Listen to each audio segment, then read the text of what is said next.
Hi everyone and welcome to my channel, The Cuckoo Cook. Today I'm sharing something really special, my go-to recipe for homemade mango ice cream. It's creamy, fruity, and you don't need an ice cream maker. Just a few ingredients, a little love, and some patience while it sets. So let's get started. Here are the ingredients for the recipe. Feel free to pause and gather them all together. I will also add the link below, so feel free to check out the website if you need to. First, pour 2 cups of cold, heavy whipping cream into a big mixing bowl. Then add a little pinch of xanthan gum. This is optional. I use it as it makes the ice cream creamier and more scoopable. Next, add 1 teaspoon of salt. And now, add 1 tablespoon of vanilla extract. Now we whip it. You want to stop once you see soft peaks, just enough to hold shape, but still nice and airy.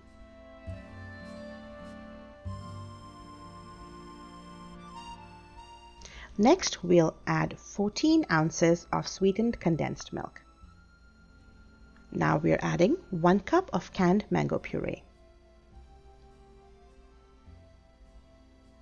Take your time while folding it all together. We don't want to rush. We want to keep that light, fluffy texture. Once it's all combined, put it into a freezer-safe container. I have used 2 loaf tins for this batch. You can use 1 larger container.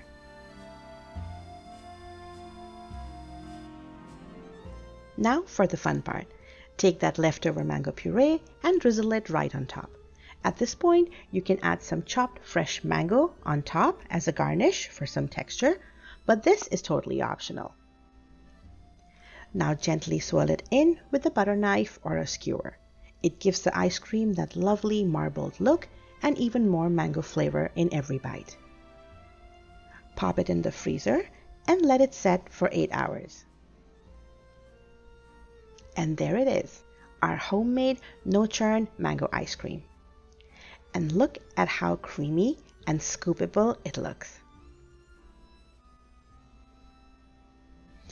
It's so creamy and so refreshing.